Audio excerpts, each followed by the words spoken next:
Damas y caballeros, bienvenidos en Antenne Zoo, el canal que trata de los animales. Bien, hoy seguimos con el viaje de Raphaël en Amérique del Sur. Non mais je vais vous la faire en français, mais c'était pour vous montrer mon niveau de compétence. Et c'est parti pour la 4e et avant-dernière aventure sud-américaine. Donc j'arrive sur la côte pacifique au niveau du Pérou. Et là, dans cette région, il y a une destination à pas louper si on est passionné de nature et d'animaux. C'est de s'arrêter dans la ville de Paracas, qui est une petite ville mignonne, mais sans grand intérêt, mais pas détruite et parasitée par le tourisme, comme d'autres endroits peuvent l'être au Pérou qui m'ont un petit peu déçu. Donc Paracas, elle est surtout bordée par 2 merveilles de la nature, et la première, c'est tout simplement la réserve naturelle de Paracas, qui protège un écosystème désertique très sec, très fragile, qui se jette directement dans l'océan. Donc on peut la visiter en tour organisé, ou louer des vélos, mais ça souffle et ça grimpe. Ou comme on l'a fait, louer des scooters, et on était totalement autonome, c'était vraiment parfait, on a passé une très bonne journée à l'explorer, cette réserve. On peut croiser sur notre route de très près les urubus à tête rouge, ces vautours rigolos qui ressemblent un peu à des dindons. D'ailleurs en anglais on les appelle turkey vulture, les vautours dindons. Et justement, c'est un oiseau qui a une aire de répartition gigantesque, puisque des montagnes rocheuses jusqu'à la Terre de Feu, on en trouve dans toute l'Amérique. Et si on va le long des falaises, et plutôt la partie océan de la réserve, on verra beaucoup d'oiseaux marins, des cormorans par exemple, des goélands, et les fameux pélicantages qui sont toujours là, surtout qu'au centre de la réserve, il y a une sorte de petit port de pêche, donc ils essayent de venir grappiller du poisson, et on peut là aussi les approcher de très près, ils sont pas du tout peureux, ça permet de faire des jolies photos.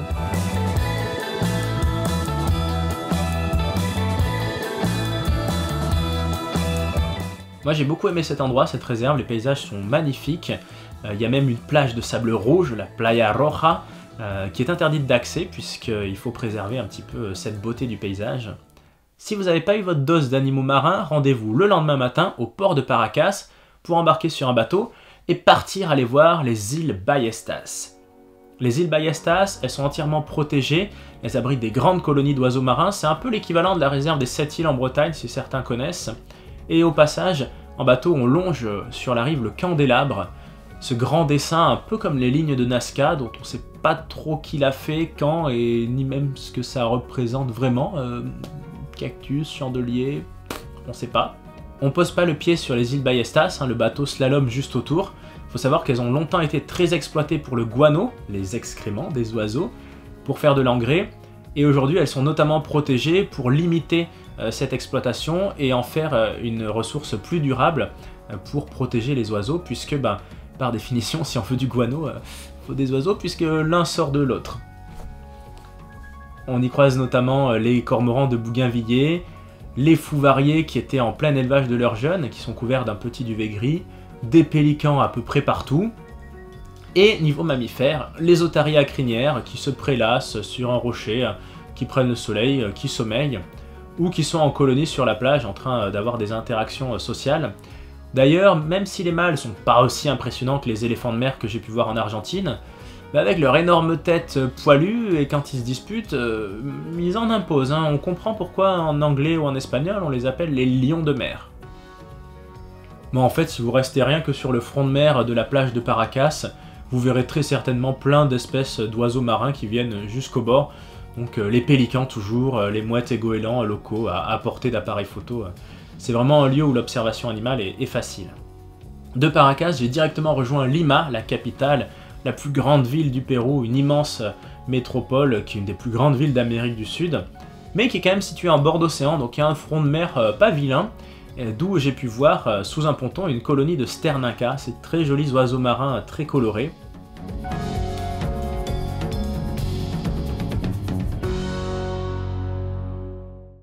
Et sur cette dernière observation, j'ai laissé derrière moi ce beau pays qu'est le Pérou, j'ai pris l'avion, direction Cartagena de las Indias, Carthagène des Indes, sur la côte Caraïbe, en Colombie, donc je suis vraiment allé d'un océan à l'autre. Cartagena, c'est une ville très connue pour son centre historique colonial, très esthétique, très joli, mais il fait très chaud à Carthagène, et là on s'est vite échappé pour aller profiter de la plage sur la côte Caraïbe.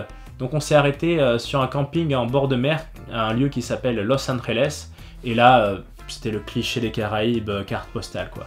On dormait dans des hamacs, il y avait des palmiers, du sable blanc, des eaux turquoises, un calme, une tranquillité absolue. Bon, j'ai quand même assisté à une petite dispute, une altercation entre plagistes. Bon là, ce sont les urubus à tête noire, une autre espèce de petit vautour sud-américain, qui se disputaient pour je n'ai pas trop compris quoi. Une histoire de vautour, j'ai pas voulu m'en mêler. Sous le regard imperturbable des pélicans. Mais attention, c'est pas les mêmes, là c'est des pélicans bruns, c'est pas la même espèce que sur la côte pacifique. Ça n'en reste pas moins toujours impressionnant de les voir passer au petit matin et le soir, soit très haut dans le ciel, soit au ras de l'océan. C'est vraiment les maîtres des airs.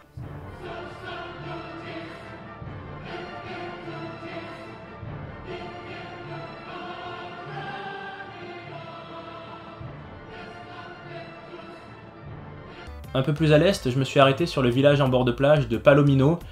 La première impression a été assez négative.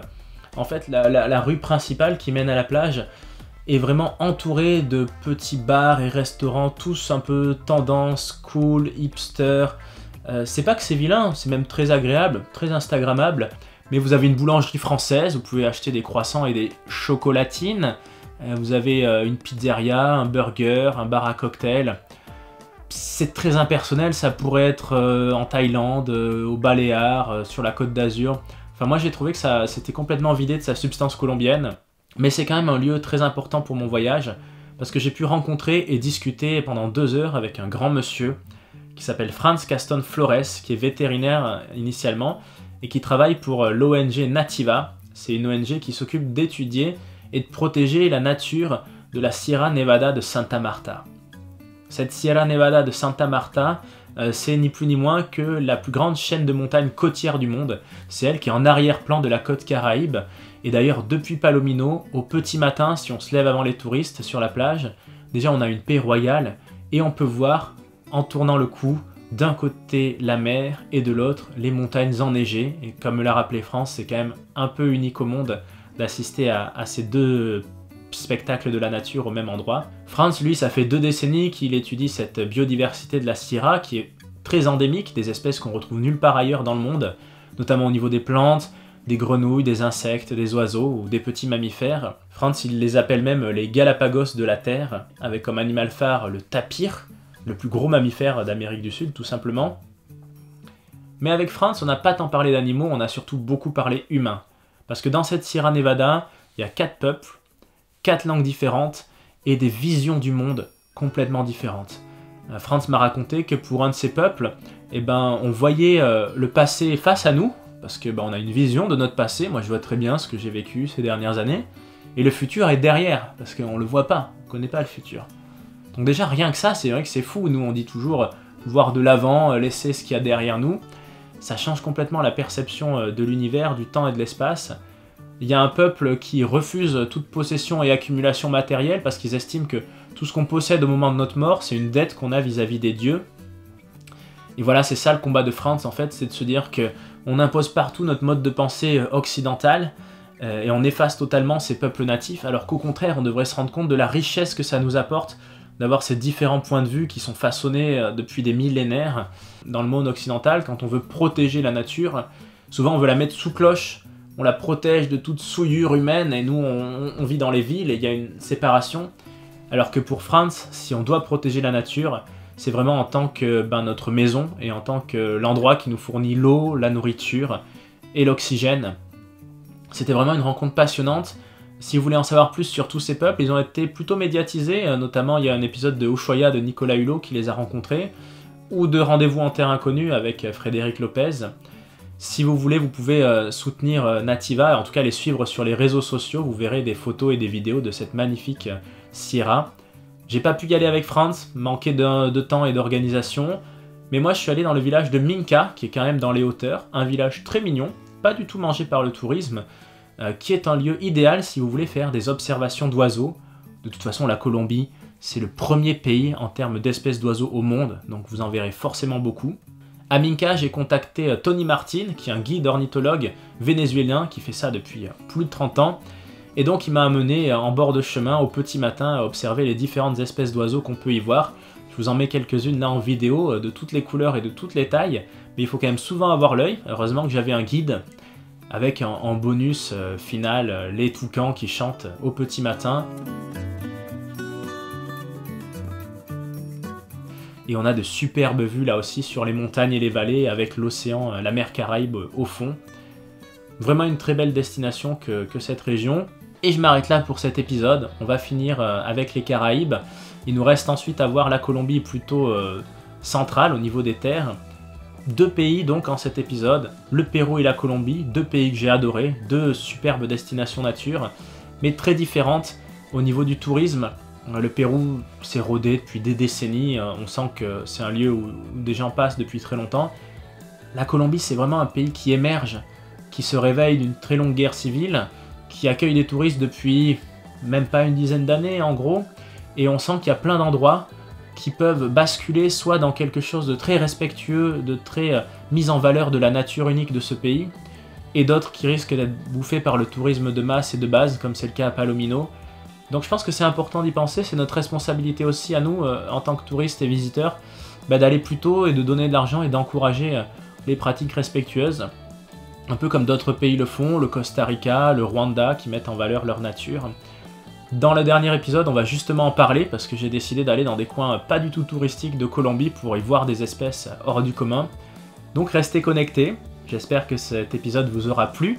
N'hésitez pas à nous suivre encore sur tous les réseaux sociaux, à partager cette vidéo autour de vous, à liker, à vous abonner, vous êtes de plus en plus nombreux et ça nous fait vraiment chaud au cœur.